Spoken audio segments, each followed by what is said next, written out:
Speaker is Mathieu Lewin of the CNRS and Université de Cergy-Pontoise, and his topic are the ground state properties of graphene and Hartree-Fock theory. Thank you very much. So I of course would like to start by thanking the organizers for the invitation to come and also to speak. It's a pleasure to be here. So I'm going to talk about a joint work with Christian Heinzel from Tübingen and Christoph Sparber from Chicago. And it's about graphene. You're not too surprised, it seems. So everything is about graphene here. So, but I'm going to discuss the effect of interactions between particles in graphene, and especially Coulomb interactions. That will be the main subject of this talk. So as we have learned yesterday, so graphene is just one sheet of carbon where you have these two triangular lattices of carbon which are interlaced and which form a honeycomb lattice. And if you compute the spectrum without interactions, then you get something like that. So that was explained in the course yesterday. And you get these Dirac cones here.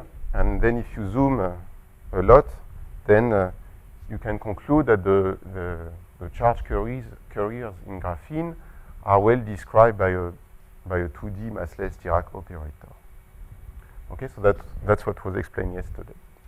And zooming here corresponds to doing somehow a macroscopic limit where the lattice becomes extremely small.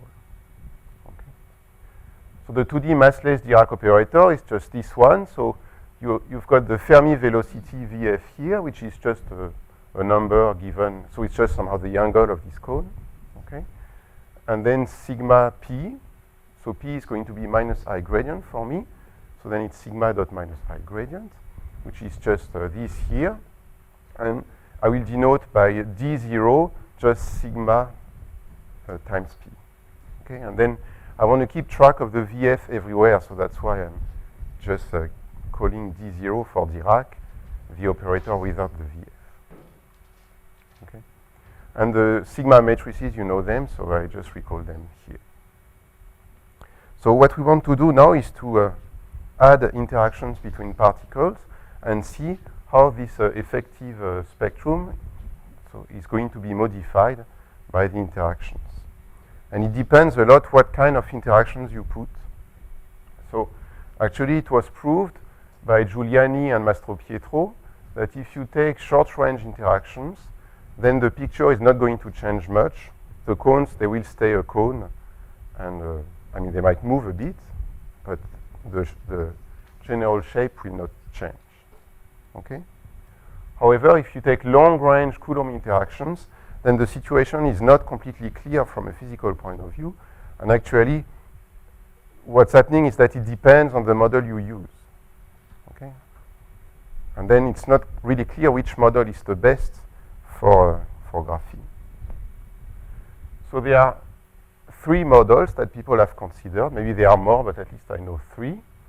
And in these three models, then you find that the Dirac cone is changed by interactions. So you start in the free case, so you have these cones like that. Okay. And then the Fermi velocity is going to be increased by the effect of interactions, which corresponds to decreasing the density of states, which is reasonable because these interactions are repulsive. Okay, so there will be much less particles close to the cone. And now the way the Fermi velocity increases depends on the model. So physicists have considered the case of continuous graphene. So when I say continuous graphene, I mean you just use this Dirac operator, the 2D massless Dirac operator. Okay, so if you put instantaneous interactions, then some 1 and 2 loop calculations suggested that the Fermi velocity should diverge at low momentum logarithmically. So the picture is the following.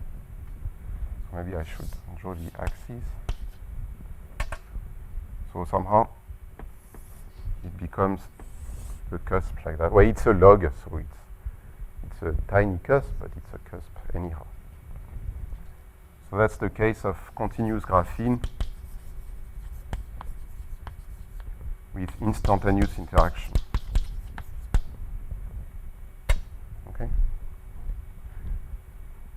So this was only suggested by perturbative calculations and only first and second order.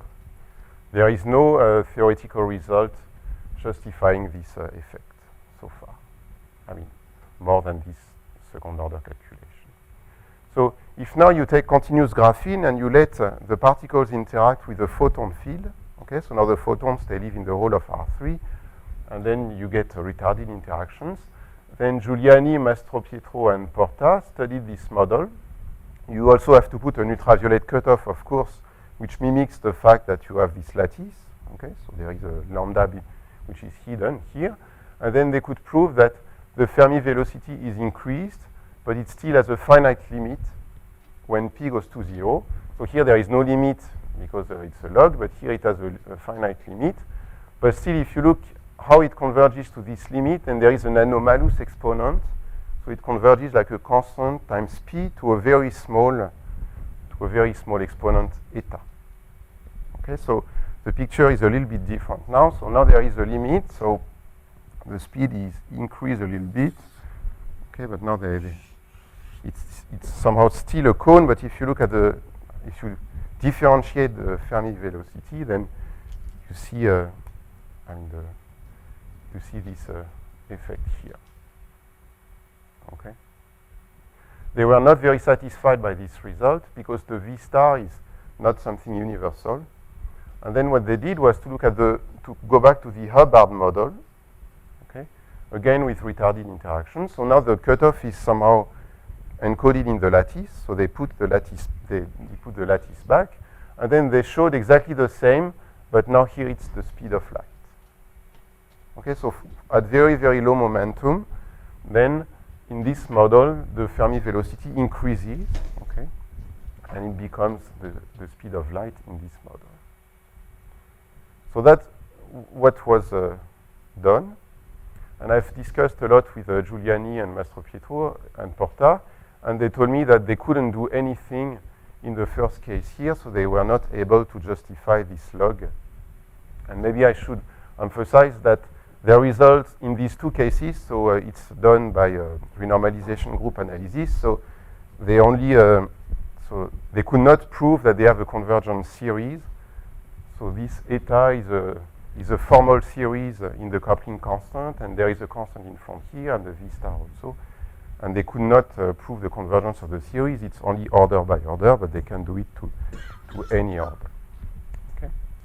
It was also proposed that if you allow now the lattice to be distorted, then a gap should open. That's called Pierce instability because of this lattice deformation.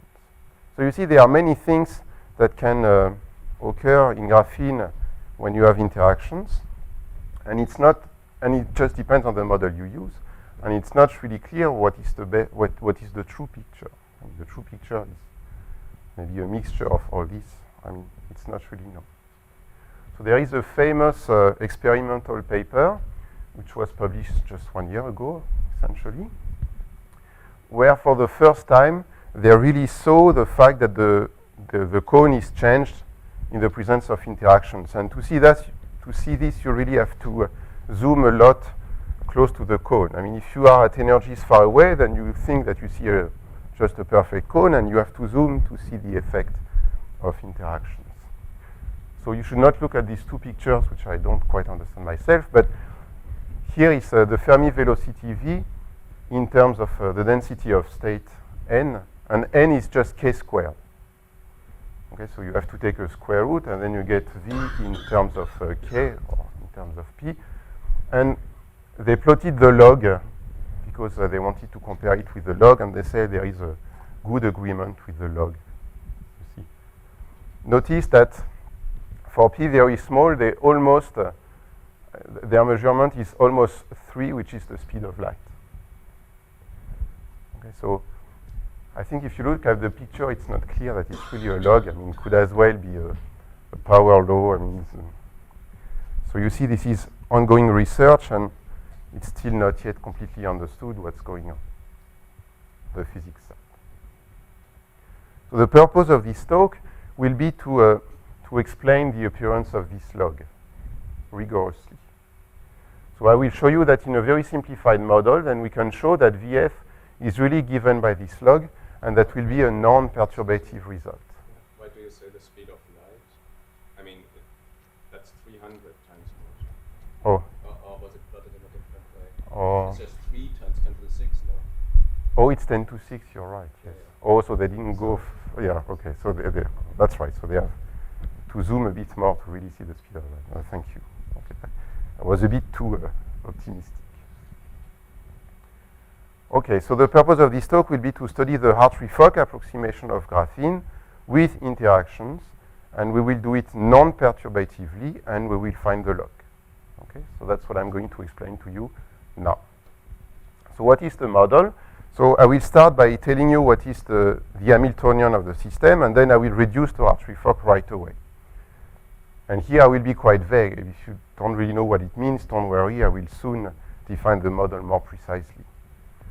So that's the Hamiltonian in Fock space, where psi of x is just the annihilation of an electron at x. There is the pseudo spin which is hidden, okay, which I don't write. So psi is just for me a vector of two components. So here you've got the kinetic energy part with the Vf here, the effective bare Fermi velocity. Then there will be an external potential, even though I will start with the case phi equal to 0. If I want to get the translation invariant spectrum, I have to do first v equal to 0. And then there will be the interaction, which is given by rho of x, rho of y divided by x minus y. And I'm looking at instantaneous interactions. And rho is psi of x dagger psi of x. And I'm using a commutator here just to have a charge conjugation invariant rho. Okay, so this model is invariant under charge conjugation. And here I have a 1 here, so I'm using unit where E squared is h bar is 1.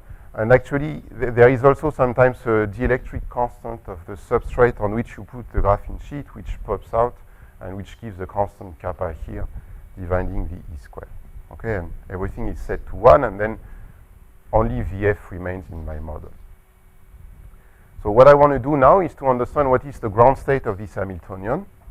First, when V is equal to 0, okay, and then I will find a spectrum, something depending only on P because it's translation invariant. And then I will perturb graphene locally by putting a small defect somewhere, and I will try to understand how the Fermi C is displaced by this defect. And of course, remember, we will have to add an ultraviolet cutoff, which mimics the fact that we have this lattice behind. So the answers to these two questions, actually, you will see that mathematically, so this is where we will find the log for the first question here. And mathematically, it's almost a remark, but I think physically, it's quite interesting and important. Okay? And the answer to the second question is extremely technical from a mathematical point of view, and we don't really yet understand completely what's going on, which would make, we don't really understand the physics well when there is just a defect somewhere in our graphene sheet. Okay, so I will of course start by the first question. So now we want to do Hartree-Fock theory. So let me quickly remind you that any state in the fermionic Fock space has a density matrix, gamma. So I'm talking about the kernel of this matrix. So gamma of x and y and sigma and tau, that's the pseudo spin, is just the expectation of psi of x dagger psi of y. Then I have the sigma and tau, okay, in the state I'm using. Okay. And because they are fermions, then this one body density matrix, one particle density matrix, is between 0 and the identity, and it's an operator which acts on the one body space. So now there are nice special states in Fock space which are completely characterized by only their one body density matrix, gamma. And they are nice because then I can compute the energy by knowing only gamma. I don't want to define these states. Many of you know what they are. They are called quasi-free states or Hartree-Fock states, whatever. And to any gamma there is such a state, and then the energy you obtain by just computing this Hamiltonian in this state in Fock space is the following. And it has three terms exactly like the Hamiltonian has three terms. So the first one is just the kinetic energy, the sum of the kinetic energies of all the particles. So it's Vf, the trace of d0, which is just sigma p gamma minus the identity over 2. Then there is the interaction with the external potential with the density rho, which is just the density associated with the operator gamma minus a half. So maybe so if you have an operator A with kernel A of x and y sigma sigma prime, okay, then rho A of x is just the sum sigma equal 1 to 2 of A of x sigma sigma. I mean, this has to, we will have to give a meaning to this formula, but that's at least what it should formally be. So that's here the interaction between the particles in graphene and the state V. And then you've got the interactions between the particles themselves, which contains two terms. So what is called the direct term, which is somehow a classical term, where rho sees itself using the classical Coulomb energy. And then a correction, which is called the exchange term, which is just gamma minus a half of x and y squared. So that's the energy. Okay. So now, of course, I mean, this energy doesn't really make any sense. I mean, it's infinite because we have infinitely many particles. We'll have this Dirac sea completely filled. But I'm writing it anyway.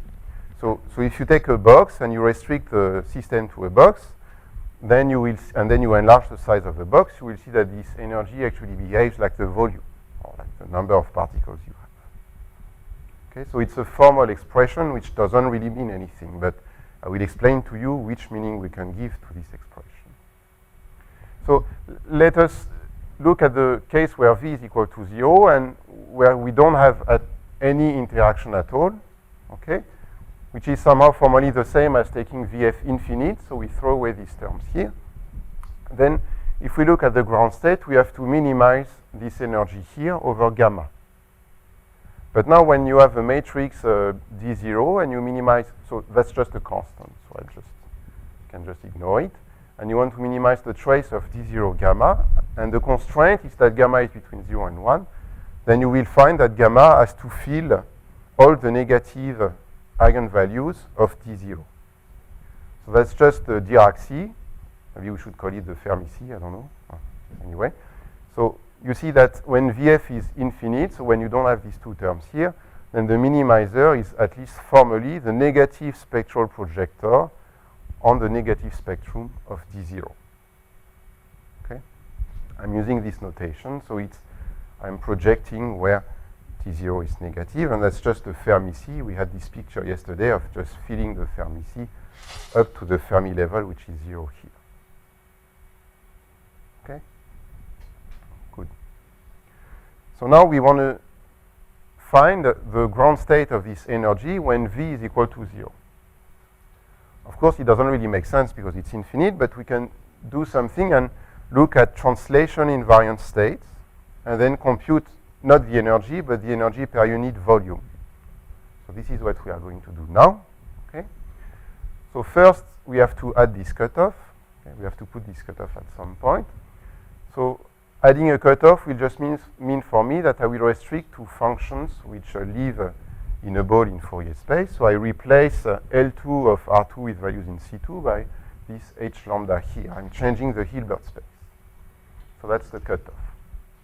And here is the value of lambda for graphene. So now what is a translation invariant state? Well, it's just an operator gamma, which is translation invariant, which commutes with translations. And it's the same as saying that it's a function of P in Fourier space. Okay, so now it's rather easy. I only have a function of P, but let me remind you that it's a matrix. It's a 2 by 2 matrix because gamma is a 2 by 2 matrix. So a translation invariant state is nothing else by a 2 by 2 matrix whose entries are functions of P. So that's the gamma of P here. And now if I compute the density associated with such an invariant state, translation invariant state, then of course I get a constant because I have this flat state. What is the constant? Well, it's given by this integral here. The trace C2 is reminiscent of this sum of the spin here. and that's the value of the density of a translation invariant state. And now notice that if I take the one which works when I don't have interactions at all, then I have to compute gamma 0 minus a half, and if you do the calculation, you will find that it's minus sigma dot p over 2 modulus of p. This was actually explained by Eric yesterday. And now, because the sigma matrices have no trace, you get that the rho is 0. Okay, so for the Fermi sea without interactions, the density is 0 because we have subtracted this 1/2, and that's actually the role of this 1/2 because we are at half filling, so we have to, so we take a reference such that the rho is 0. Okay. So that's in the non-interacting case, but now if you look at the energy per unit volume of a translation invariant state gamma, then you find this expression, okay? So here is just the kinetic energy of gamma minus a half. So here the renormalized gamma is somehow gamma minus a half, okay? And now you just compute it in Fourier space. It's just this integral. And here is the exchange term. And you don't have any direct term because rho is 0. Okay, we expect that rho is going to be 0 for our ground state. So now the question is, what is the minimizer of this functional when I minimize over all gammas? Translation invariant gamma. Okay, and that will be the ground state, at least among translation invariant states. So if there is a minimizer, it will solve a self-consistent equation, because you see here that it's linear in gamma, but here it's quadratic in gamma. So there will be a self-consistent equation, a nonlinear equation, which will say that gamma will be the negative spectral projector of Vf sigma p plus a term depending on gamma and coming from the exchange term, and it's a nonlinear equation. And usually to solve a nonlinear equation like that, you can do a fixed point. So you start from the case without interactions. You compute the corresponding Fock operator, so the derivative of this functional. Then you compute the negative spectral projector, and then you go all over again until it converges to the solution of the equation. And here it's extremely easy because the fixed point stops right away after one step. So let me explain this to you. So let's compute the Fock operator, so the mean field operator of the free vacuum, the one without interactions. So it's just this guy here. So that's a calligraphic D0, which is Vf D0 minus the exchange term coming from the free Dirac sea. So the one which is just the negative spectral projection on, well, I mean, without interactions at all. So now one has to compute what this is, and the theorem says, or the proposition, it's just a computation, that you can actually write this calligraphic D0 as a V, as an effective speed depending on P, times sigma P. And this effective speed, V of P, is actually Vf plus a function of lambda, the cutoff, divided by modulus of P. And what is G? G is just this integral here. Okay? Notice that it's lambda divided by P, and P is always smaller than lambda. So lambda divided by P is always larger than 1. And if you study these functions G, then you will see that it's increasing on 1 infinity, which is the range which is interesting to us. The value of G of 1 we can compute, it's just an integral, and it diverges logarithmically at infinity. And of course, large R means small p. Okay, so this effective velocity here is exactly like the blue curve here. So it has a finite limit, which is just Vf plus G of 1 at lambda.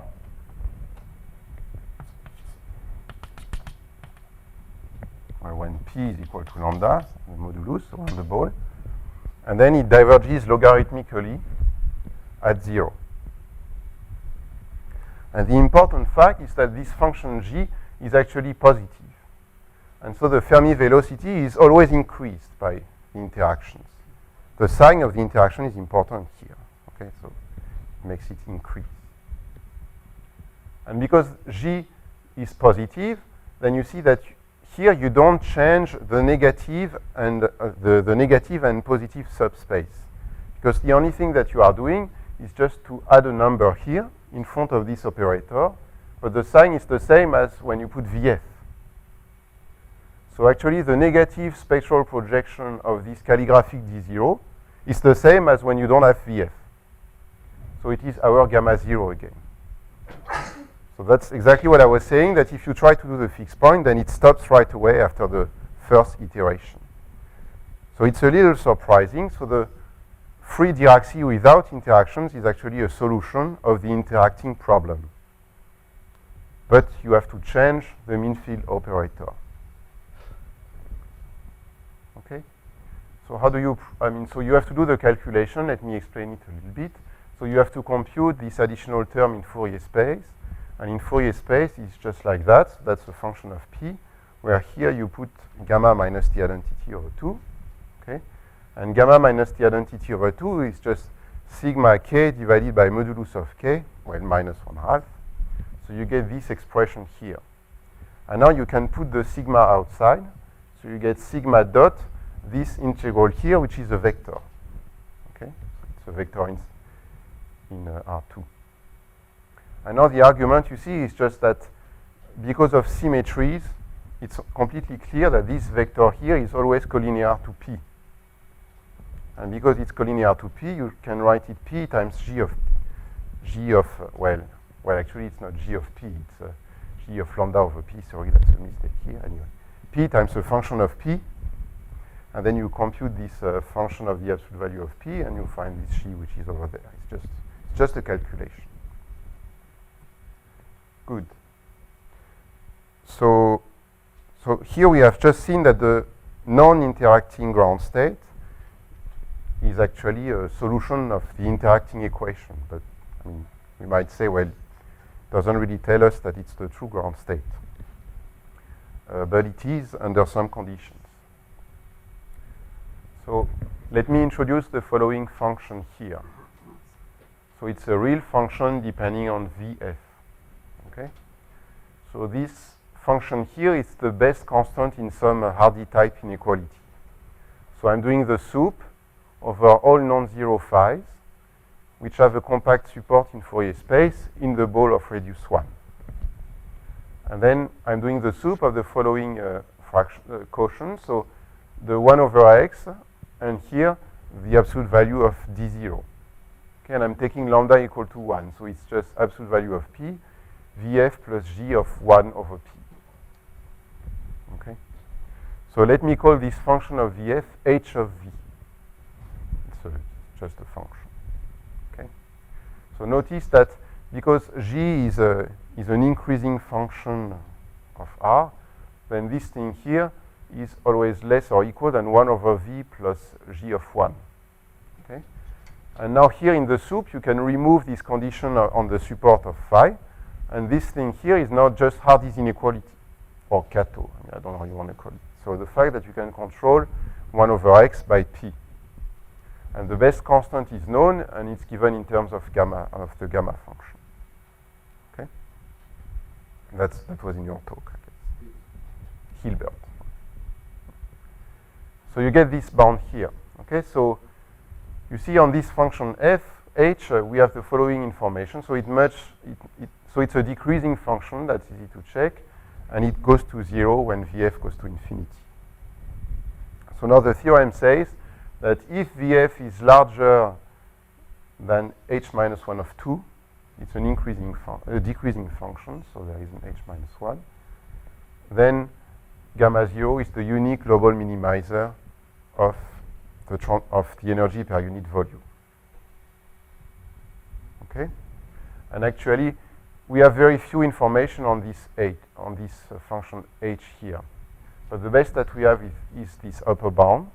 And then if you use the upper bound, then you see that when Vf is larger than 2.05 or so, then actually Vf is larger than h minus 1 of 2, and then the theorem applies.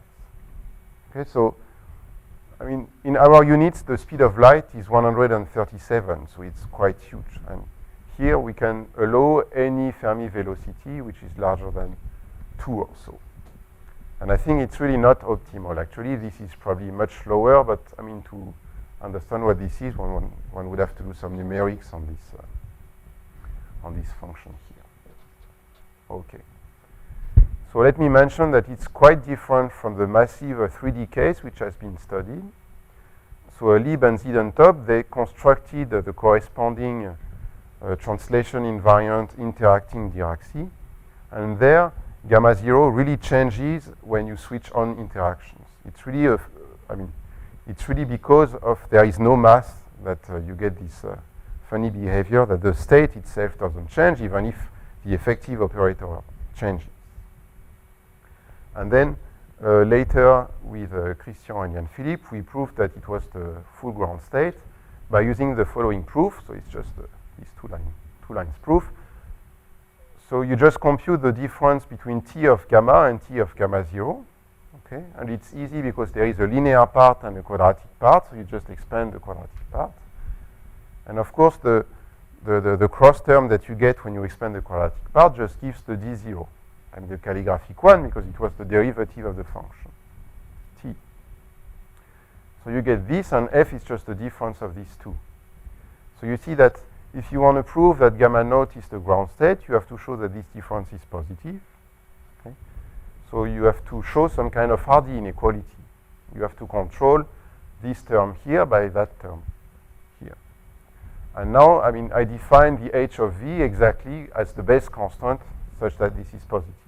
So that's it. So there is a first remark, which is that this here is actually non-negative because you see gamma 0 is the negative spectral projection of D0. And so it's exactly the minimizer of this trace here. So this trace here must be non-negative. And if you use that gamma 0 is the negative spectral projection of D0, then you find this inequality here. Okay? And then just using this Hardy with this h of f allows to conclude. Okay, so it's just a two-line once. Okay, so now let's turn to an external field.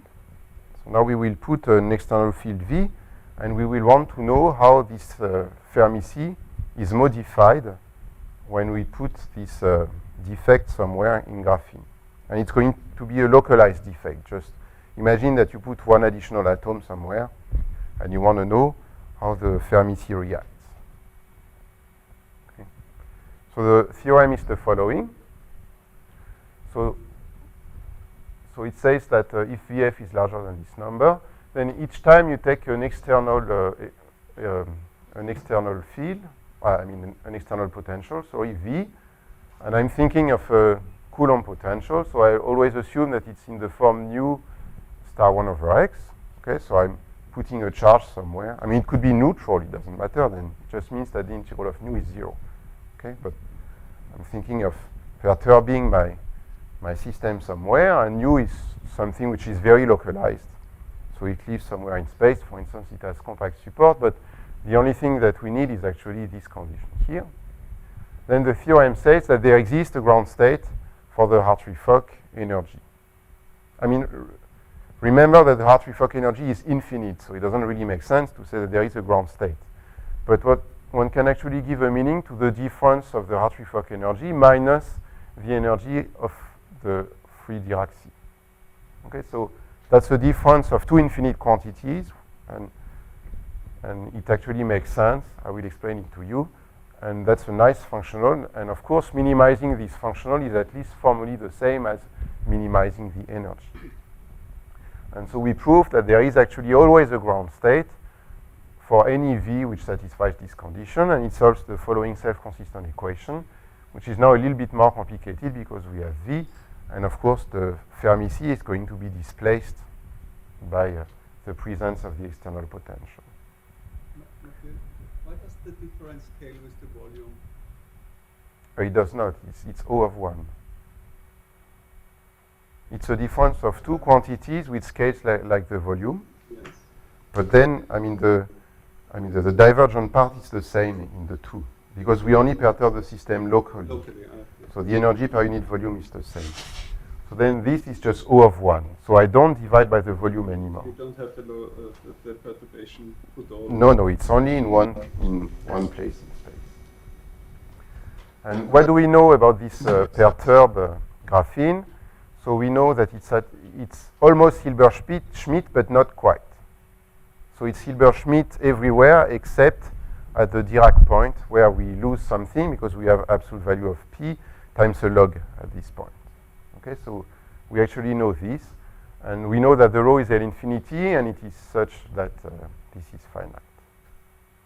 Okay, so why am I stressing this Hilbert-Schmidt thing? I mean, if the difference, if it were Hilbert-Schmidt, that would exactly mean that the corresponding Hartree-Fock state lives in the same Fock representation as the initial vacuum, okay, by the Scheele-Steinspring theorem.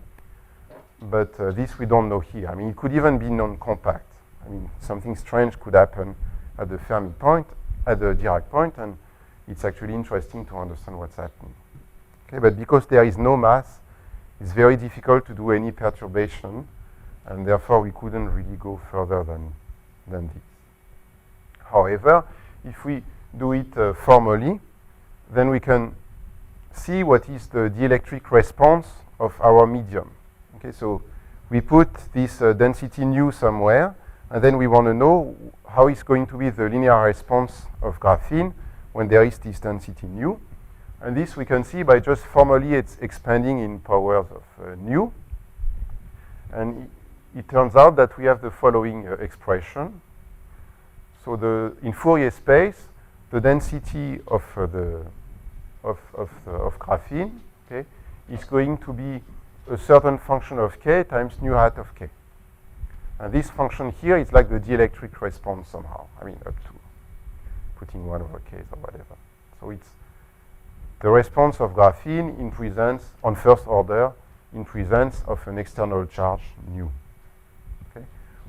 And this B of k is just an explicit function of k that one can compute, and it tends to 0 logarithmically when k goes to 0. And so you see that you get that the rho hat of k behaves like something which tends to 0 times nu hat of k. So now if you imagine that everything is very smooth, it means that at 0, rho hat of 0, which is just the integral of rho, is 0. Okay, so it means that it's overall neutral, so there is no screening. Graphene is not going to screen this external charge that we have put in. Okay? However, it goes to 0, but extremely slowly because that's a log. So actually, if you compute the integral of rho in a big ball of radius r, okay, then it will go to 0, but like 1 over log r. So you have to take a huge, huge ball in order to see that the integral is actually 0. So if you look at a distance which is not too big from the defect that you have put, then actually you will have the impression that there is somehow some sort of screening. Okay, so there are very, very long-range oscillations which behave like this log when you compute the integral. So this calculation here is a bit formal, and we didn't manage to give it a real meaning in the sense of perturbation theory, because we have no mass and because we don't know what is the regularity of rho hat in Fourier space. Okay, so I guess I'm almost done. I just would like to very quickly tell you how we prove this existence theorem. Let me just go back. So the one that tells you that if you put an external density somewhere, then there is a ground state corresponding to this defect. And we actually follow a method that we used in a 3-dimension with mass with Christian Heinzel and Eric Serré some time ago, well, 7 years ago already. So here I computed this energy difference just to explain to you why it's O of 1. So if you at least formally compute this energy difference, then you find this expression, okay, where here you've got the kinetic energy, the exchange term, the direct term, and then the interaction with the external nu. Okay, but now the difference is that Q is the modification of the Fermi C. So it's gamma minus gamma naught. Okay, So it's again a Hartree-Fock energy which looks the same as before, but the variable is not the same. Now it's the difference gamma minus gamma naught. And if you forget all these terms, if you look at this term, then actually it's positive again because gamma naught is the minimizer of D0. Okay? It solves the self-consistent equation. So this you can actually write as the trace of D0 absolute value, and then the projection on the plus space and the projection on the minus space. And there is a minus because of this space, D0 is negative. And then if you use that Q as this form, then you find that it's larger or equal than the trace of D0 Q squared. Okay, so you see that this term is non-negative. And here, when nu is not too bad, then you can always control this term, so the interaction with the external field, by the direct term. Okay, so the external potential can always be controlled by the direct term if you assume that you only perturb it locally. And then there is, of course, this exchange term, and the whole game is to control the exchange term with the kinetic energy, as we did in the translation invariant case. So the proof goes by showing that this energy is weakly lower semi-continuous for a certain topology, and that will obviously give you the existence of ground states, of minimizers. Okay. And how do we do that?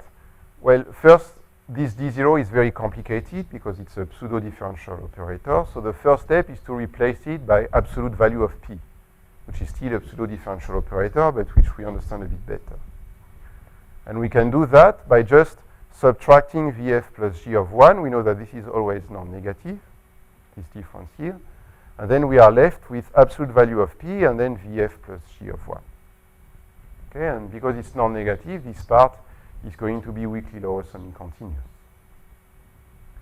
And now we have the following lemma, which tells you exactly that if you have a sequence Qn which goes weakly to Q in an appropriate sense, then the lim n inf of this quantity is always larger than the value of this quantity in the limit, which is saying that it's weakly lower semi-continuous. Okay, and then once you have this, then it's clear that there are minimizers, and if you write first order conditions, then you will find that they solve the equation. The proof of the lemma goes by localizing Qn in a ball and outside the ball. So we write the energy as the energy in a ball plus the energy outside the ball. And outside the ball, then we use Hardy's inequality, just to throw out what lives outside. And inside, we use strong convergence. And actually, we really use the fact that here we have P, but we have actually a better control because we have a control with the P log 1 over P. Okay, so we know that it's bounded in a space which is better than just H1 half. Okay, so of course, the main difficulty is really to justify this localization. And for that, one has to localize absolute value of P, okay, inside and outside of a ball. And for this, we use the method that we introduced with Eno Lensman. And we actually have the following results. So when you have a partition of unity, chi squared plus eta squared equal to 1, then you can bound from below the localized kinetic energy inside the ball and outside the ball, if you want, plus an error, which is explicit and which will be small if we localize in a big ball. Okay, so that's the method. So let me conclude. So you see that we have identified the ground state of graphene in a non-perturbative regime. We only need that Vf is larger than a number which is smaller than 2. And we found the expected logarithmic divergence of the effective Fermi velocity. We also have shown the existence of bound states in a local external electric field. And linear response suggests that there are very long-range oscillations, but no real screening. So some open questions. It would be nice to understand this Hardy-like constant here. And there is a fight among physicists concerning the problem of the conductivity of graphene. It would be nice to see if we can say something in this model. And before I stop, I would like to remind you that there will be a nice trimester going on next spring at the Institut Henri Poincaré, organized with Maria Esteban. And there will be lots of events related to relativistic quantum mechanics. You should all come. Thank you very much for your attention.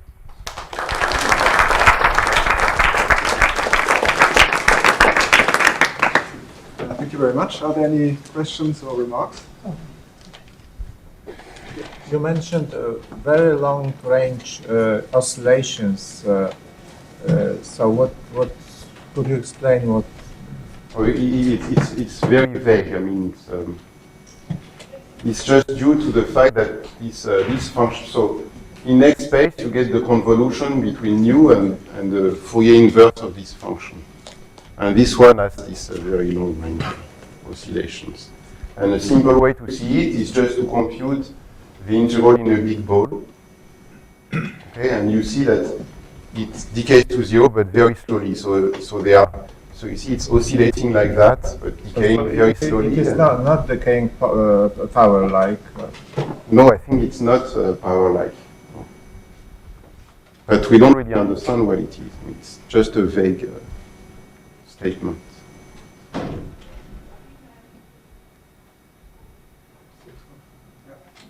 I just want to make a remark. So maybe it didn't come out. You should emphasize that in our proof with external field, that without the log, we wouldn't know what to do. I did it, but maybe you are not listening. Maybe, okay.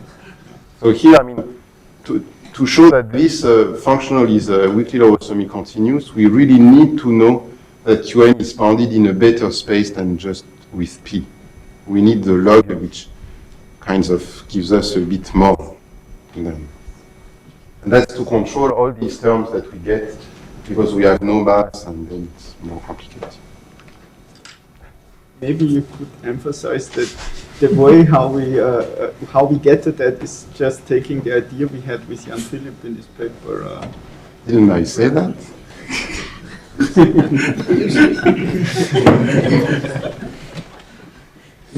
The whole strategy. That's what. Yeah, that's right. I mean, the whole strategy is what I said here, but what we did with Christian and Philippe. All right, so let's thank the speaker again.